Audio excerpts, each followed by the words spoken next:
T20 world cup విజయం అనంతరం భారత సెలెక్టర్లు సీనియర్లకు విశ్రాంతినిచ్చి శుభ్మన్ గిల్ నేతృత్వంలోని యంగ్ ఇండియాను జింబాబ్వే పర్యటనకు పంపారు.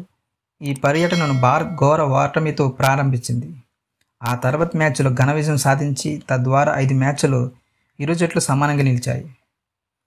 రెండో టీ20లో అంతా బాగుంది అనుకున్న ఒక విషయం మాత్రం టీమిండియాను తెగ కలవరపెడుతుంది. గిల్ ఫామ్తో అభిమానులతో పాటు యాజమాన్యాన్ని ఆందోళనకు గురిచేస్తున్నాడు. గిల్ గత 10 టీ20 ఇన్నింగ్స్లో కేవలం ఒకే ఒక హాఫ్ సెంచరీ చేసి తన టీ20 కెరీర్ను ఇబ్బందులు నెట్టుకున్నాడు. గిల్ ఆడిన గత 6 ఇన్నింగ్స్లో అయితే కనీసం ఒక హాఫ్ సెంచరీ కూడా లేదు.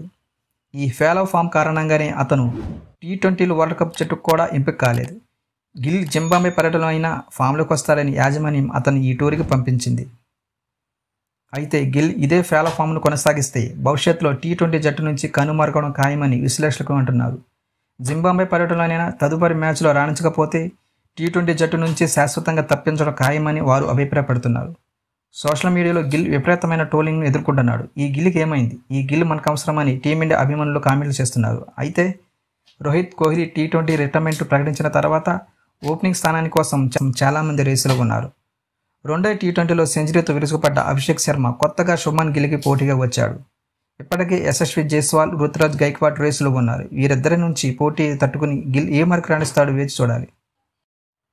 గిల్ గత 10 టీ20 ఇన్నింగ్స్లో గిల్ చేసిన స్కోర్ వివరాలు: జింబాబ్వేతో రెండో టీ20లో 2 పరుగులు, జింబాబ్వేతో తొలి టీ20లో 31 పరుగులు, ఆఫ్ఘనిస్తాన్తో తొలి టీ20లో 23 పరుగులు, సౌత్ ఆఫ్రికాతో మూడో టీ20లో 20 పరుగులు, సౌత్ ఆఫ్రికాతో రెండో టీ20లో 20 పరుగులు, వెస్టిండీస్తో 5వ టీ20లో 9 పరుగులు, వెస్టిండీస్తో 4వ టీ20లో 77 పరుగులు, వెస్టిండీస్తో మూడో టీ20లో 6 పరుగులు, వెస్టిండీస్తో రెండో టీ20లో 7 పరుగులు, వెస్టిండీస్తో తొలి టీ20లో 3 పరుగులు,